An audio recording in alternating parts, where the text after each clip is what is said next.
Hello नमस्कार साथियों, स्वागत है आप सभी का आपके अपने YouTube channel RK new study में। तो साथियों, आप सबको पता है कि इलाहाबाद हाई कोर्ट का एग्ज़ाम 17 और 18 दिसंबर से शुरू होने वाला है। तो आप सभी लोगों को मिल कर के जो है हिंदी का प्रैक्टिस करना पड़ेगा, क्योंकि इसमें आपको पता है कि 25 क्वेश्चन जो हिंदी का है वो 25 क्वेश्चन हिंदी का आता है, 25 मैथ आती है और 25 जो है जीके जीएस करंट अफेयर्स आता है और 25 क्वेश्चंस इंग्लिश आता है। तो आज हम लोग हिंदी का प्रैक्टिस करने वाले हैं। तो साथियों, आइए स्टार्ट करते हैं। वो आपके महत्वपूर्ण प्रश्नों को प्रैक्टिस करते हैं। तो उससे पहले यदि आपने अभी तक चैनल को सब्सक्राइब नहीं किए हैं तो प्लीज़ आपसे रिक्वेस्ट करता हूं कि प्लीज़ चैनल को सब्सक्राइब कर लें और चैनल को आगे बढ़ाने का प्रयास कीजिए। मिलकर हमारा सपोर्ट कीजिए। ठीक है साथियों, तो आइए हम क्वेश्चन नंबर 1 से स्टार्ट करते हैं। ठीक है, ये रहा आपकी स्क्रीन पे क्वेश्चन, आप देखिए, इसको प्रैक्टिस कीजिए। आपको लगभग 10 सेकंड का समय दिया जाएगा एक क्वेश्चन के लिए। तो आप इस क्वेश्चन को हल करिए, देखिए इसका जवाब दीजिए क्या हो जाएगा, आंसर क्या होगा इसका। क्वेश्चन है, क्वेश्चन नंबर फर्स्ट है, कवित्री का संशोधित रूप है, क्या है। ऑप्शन देखिए, 4 ऑप्शन दिए हुए हैं, इसमें कौन सा सही रूप में लिखा हुआ है कवित्री, ये चीज़ हमको फाइंड करना है। तो क्या हो जाएगा इसका आंसर, तो इसका आंसर हो जाएगा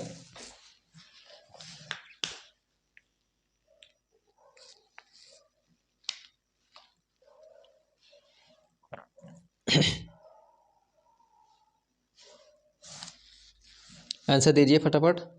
इसका आंसर हो जाएगा ऑप्शन नंबर डी हो जाएगा। कब इत्री, देखिए कैसे लिखा जाता है, तो कब कब इत्री, ठीक है, ऑप्शन नंबर डी इसका राइट आंसर हो जाएगा। ठीक है, अगला क्वेश्चन,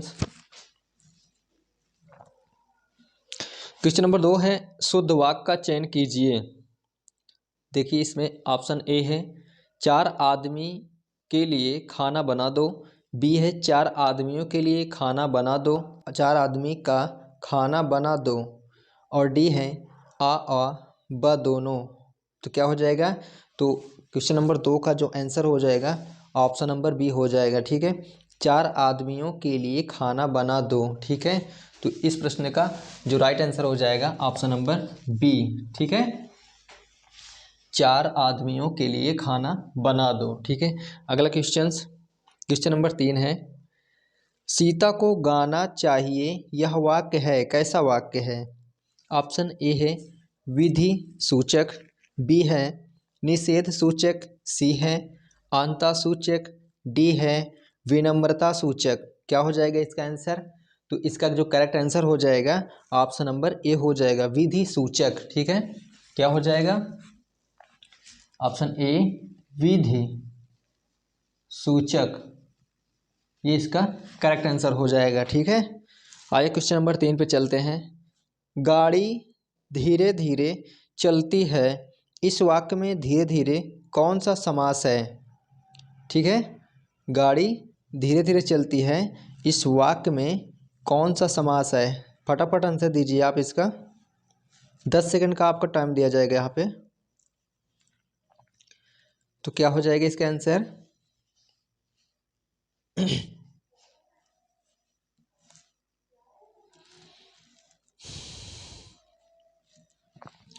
तो इसका सही आंसर हो जाएगा ऑप्शन नंबर ए, अव्ययी भाव हो जाएगा। ठीक है, समझ रहे हैं आप, गाड़ी धीरे धीरे चलती है, धीरे धीरे क्या हो जाएगा यहाँ पे, कौन समास हो जाएगा, अव्ययी भाव समास हो जाएगा। ऑप्शन नंबर ए इसका करेक्ट आंसर है। ठीक है, अगला क्वेश्चन, क्वेश्चन नंबर 5 है, सदैव शब्द में कौन सी संधि है। ऑप्शन ए है गुण स्वर संधि, बी है वृद्धि स्वर संधि, और सी है अयादि स्वर संधि, और डी है यण स्वर संधि। तो क्या हो जाएगा इसका आंसर, क्या हो जाएगा इसका आंसर, इसका आंसर हो जाएगा ऑप्शन नंबर बी, वृद्धि स्वर संधि हो जाएगा। क्या हो जाएगा? सदैव। आपने संधि विच्छेद पढ़ा होगा, सदैव, सदैव, सदा प्लस एव, ठीक है, सदा प्लस एव क्या हो जाएगा? सदैव। यहाँ पे देखिए बड़ा आ और ए, यहाँ पे कौन दीर्घ स्वर आपस में मेल खा रहे हैं तो क्या हो जाएगा? दीर्घ स्वर संधि हो जाएगा, ठीक है, वो सॉरी वृद्धि संधि हो जाएगा, ठीक है, वृद्धि स्वर संधि हो जाएगा। तो इस प्रश्न का right answer option number B हो जाएगा, ठीक है। आइए क्वेश्चन नंबर 6 पे चलते हैं। सही उपसर्ग चुनकर लिखिए।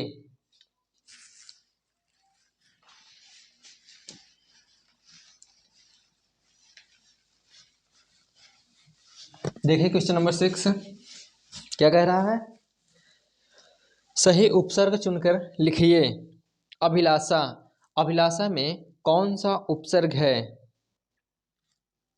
ए है अब, बी है अधि, सी है अभी, डी है अप। क्या हो जाएगा अभिलाषा में? तो इसमें क्या हो जाएगा अभिलाषा में? आपने उपसर्ग पढ़ा होगा अभिलाषा। देखिए उपसर्ग बोला है हमसे तो उपसर्ग पहले लगा होता है, यदि प्रत्यय पूछा होता तो कहाँ लगा होता? तो प्रत्यय अंतिम वर्ण पे लगा होता है, अंतिम वाक्य में लगा होता है, ठीक है। तो यहाँ पे हमको उपसर्ग पूछा है तो क्या निकल कर आ रहा है? अभिलाषा। क्या हो जाएगा इसका? उपसर्ग अभी हो जाएगा, ठीक है। तो इस प्रश्न का right answer option number C हो जाएगा, ठीक है। आइए क्वेश्चन नंबर 7 पे चलते हैं। क्वेश्चन नंबर 7 है, पोखर का तत्सम रूप क्या है? पोखर का तत्सम रूप क्या है? ऑप्शन ए है पुष्कर, बी है प्रखर, सी है पोषक और डी है प्रकर। तो इस प्रश्न का आंसर क्या हो जाएगा? पोखर का मतलब क्या होता है? पुष्कर होता है, ठीक है, पुष्कर। तो इस प्रश्न का राइट आंसर हो जाएगा ऑप्शन नंबर ए, पुष्कर। इसका जो तत्सम पुष्कर, इसका जो तत्सम रूप है पुष्कर हो जाएगा। आइए क्वेश्चन नंबर 8 पे चलते हैं।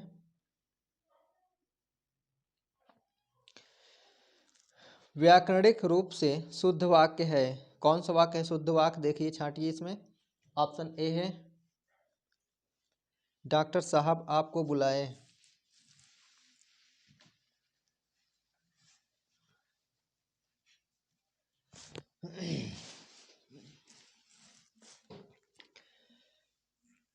डॉक्टर साहब आपको बुलाए हैं, बी है डॉक्टर साहब ने आपको बुलाया है, सी है आपको डॉक्टर साहब बुलाए हैं और डी है डॉक्टर साहब ने बुलाया है आपको। क्या हो जाएगा इसका आंसर? जवाब दीजिए। तो इसका आंसर हो जाएगा ऑप्शन नंबर बी, डॉक्टर साहब ने आपको बुलाया है। ऑप्शन नंबर बी, डॉक्टर साहब ने आपको बुलाया है।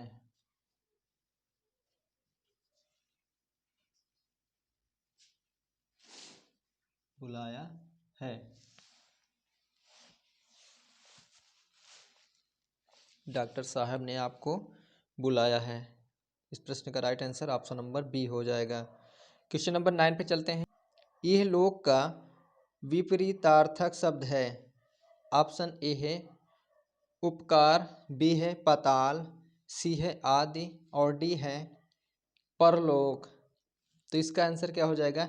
इहलोक का मतलब होता है, विपरीतार्थक शब्द क्या हो जाएगा? इहलोक का मतलब इसका विपरीत यानी विलोम परलोक हो जाएगा। ऑप्शन नंबर डी हो जाएगा, परलोक। तो इस प्रश्न का right answer option number D हो जाएगा, ठीक है।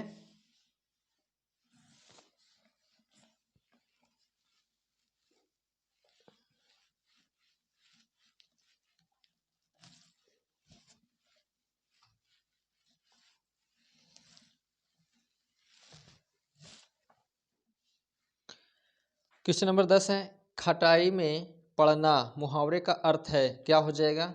ऑप्शन ए है धोखे में आ जाना, बी है घबरा कर गलती करना, सी है लटक जाना, डी है खरा साबित होना। तो खटाई में पड़ना का मतलब क्या होता है? जवाब दीजिए, इसका क्या हो जाएगा answer? A B C D क्या होगा? तो इस प्रश्न का राइट आंसर हो जाएगा ऑप्शन नंबर सी, लटक जाना होगा। ठीक है, क्या हो जाएगा?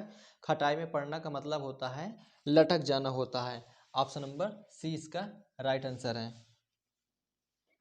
अगला क्वेश्चन, क्वेश्चन नंबर 11 पे चलते हैं। निम्न में शुद्ध का चयन कीजिए। निम्न में शुद्ध का चयन करना है। ठीक है, ऑप्शन ए देखिए, सन्यासी का जो शुद्ध वर्तनी है ये चीज छांटना है हमको। क्या हो जाएगा इसका सही आंसर? जवाब दीजिए। तो इसका देखिए, जो सन्यासी ए नंबर है ये भी गलत है, बी है सन्यासी ये भी गलत है, देखिए सी है ये भी सन्यासी, ये तो बिल्कुल गलत है, डी है सन्यासी। तो इसका राइट आंसर क्या हो जाएगा? ऑप्शन नंबर डी हो जाएगा, सन्यासी।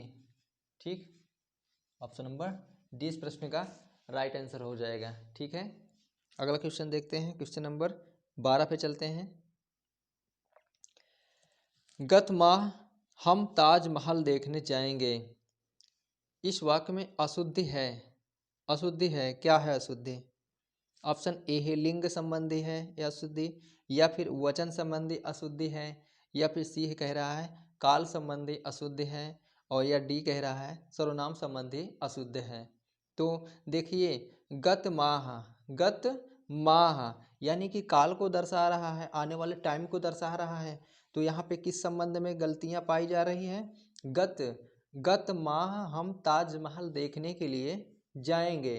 तो गत ना कर करके आने वाले माह में हम ताजमहल देखने जाएंगे। तो किसको कहाँ पे गलती दर्शा रहा है?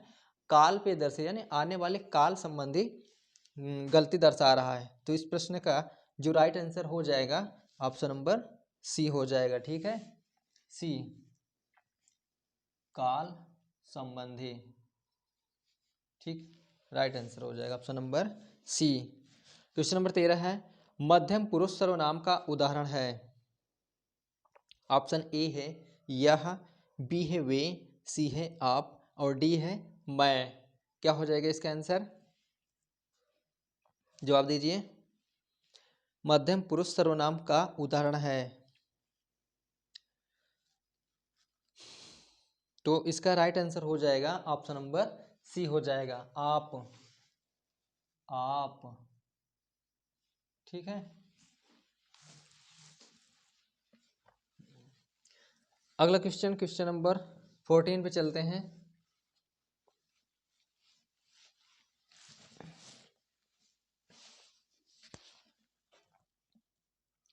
यथाशक्ति में कौन सा समास है? यथाशक्ति में कौन सा समास है?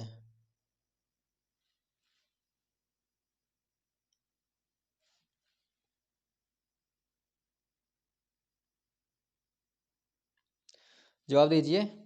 ऑप्शन नंबर ए है बहुव्रीहि समास, बी है अव्ययीभाव समास, सी है करण तत्पुरुष समास, और डी है द्वंद्व समास।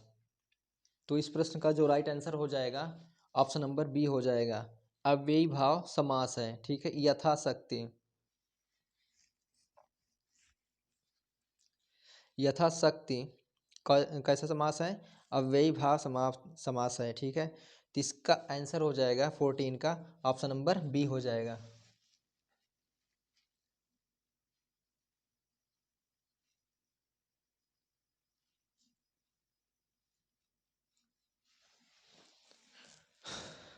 अगला क्वेश्चन, क्वेश्चन नंबर 15 पे चलते हैं। उज्ज्वल का संधि विच्छेद होगा। उज्ज्वल का संधि विच्छेद होगा। ऑप्शन ए है उद प्लस जल, बी है उद प्लस ज्वल, सी है उद प्लस जल, और डी है उत प्लस ज्वल। तो इस प्रश्न का राइट आंसर हो जाएगा उत प्लस ज्वल हो जाएगा, क्योंकि देखिए इसमें जो संधि का जो रूल है कि किसी वर्ग के प्रथम वर्ण यानी ता संबंधी जो नियम है, इसके साथ यदि किसी भी वर्ग का तीसरा चौथा वर्ण आता है तो वर्ग का उस वर्ग का किस में बदल जाएगा? आधा आधा जा में बदल जाएगा। तो इसका जो राइट आंसर हो जाएगा, या फिर कहें तो देखिए जैसे ता के बाद किसी भी वर्ग का तीसरा या चौथा वर्ण आता है तो उसी ही वर्ग के तीसरे वर्ण में बदल जाता है। ठीक, तो इसका जो राइट आंसर हो जाएगा ऑप्शन नंबर डी हो जाएगा, उत लेस ज्वल। ठीक है, ये आंसर हो जाएगा इसका, ये आंसर हो जाएगा।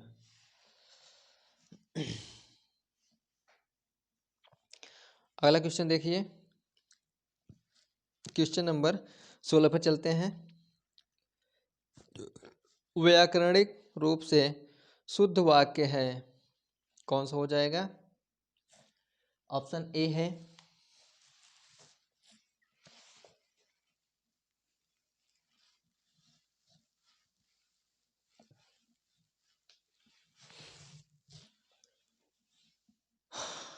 क्वेश्चन नंबर 16 है, व्याकरणिक रूप है, व्याकरणिक रूप से शुद्ध वाक्य कौन सा है? व्याकरणिक रूप से शुद्ध वाक्य कौन सा है? ऑप्शन ए है, क्या है? उन्हें एक पुत्र है, बी है उनको एक पुत्र है, या फिर कहें सी है उनके एक पुत्र हैं, या फिर डी है उनका एक पुत्र है। तो इसको तो आप ही पहचान ही लेंगे कि शुद्ध कौन सा है और अशुद्ध वाक्य कौन सा है। ठीक है, तो इसका जो आंसर हो जाएगा ऑप्शन नंबर डी हो जाएगा, उनका एक पुत्र है। ठीक है, ऑप्शन नंबर डी, उनका एक पुत्र है। ठीक है, आइए अगला क्वेश्चन करते हैं, क्वेश्चन नंबर 17 पे चलते हैं। क्वेश्चन नंबर 17 क्या कह रहा है? चिल्लाहट शब्द में प्रत्यय चुनिए। ऑप्शन ए है ता, बी है, सी है हट, और डी है तव्य। चिल्लाहट, देखिए चिल्लाहट। ठीक, यहाँ पे कौन सा प्रत्यय है? अट सॉरी, चिल्लाहट कौन सा प्रत्यय है? अट, हट, अट। ठीक, अट। ऑप्शन में अगर दिया होता आहट, आहट, यदि ऑप्शन में दिया होता आहट तो आहट सही होता, लेकिन यहाँ पे क्या ऑप्शन दिया हुआ है? अट दिया हुआ है, तो इस प्रश्न का राइट आंसर अट हो जाएगा, जो ऑप्शन नंबर सी इसका राइट आंसर हो जाएगा। ठीक है, चिल्लाहट। ठीक है, सी सही हो जाएगा इसका। अगला क्वेश्चन नंबर 18 पे चलते हैं। कूपन शब्द है, कैसा शब्द है कूपन शब्द? ऑप्शन ए है फ्रेंच शब्द है, बी है अंग्रेजी शब्द है, और सी है पुर्तगाली शब्द है, और डी है डच शब्द है। तो इसका जो आंसर हो जाएगा क्या हो जाएगा? आप कमेंट बॉक्स में इसका दीजिए आंसर फटाफट। तो इसका जो आंसर हो जाएगा क्या हो जाएगा? ऑप्शन नंबर ए हो जाएगा, फ्रेंच शब्द है कूपन। देखिए कैसा शब्द है? फ्रेंच शब्द है कूपन।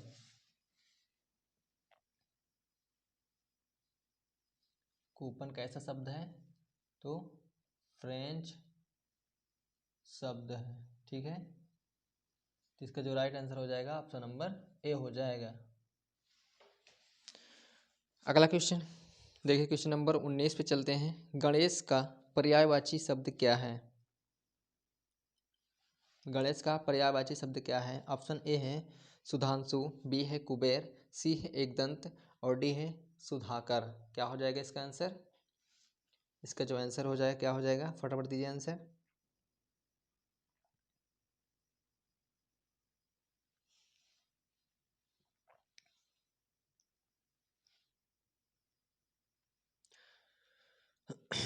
तो इसका जो आंसर हो जाएगा एक दंत हो जाएगा इसका आंसर। ठीक है, ऑप्शन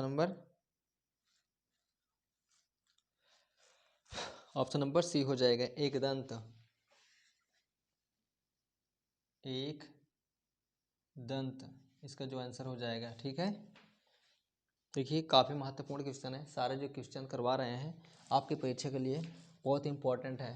ठीक है, तो आप लोग अच्छे से पढ़िएगा, और वीडियो पसंद आया तो लाइक ज़रूर करके जाइएगा।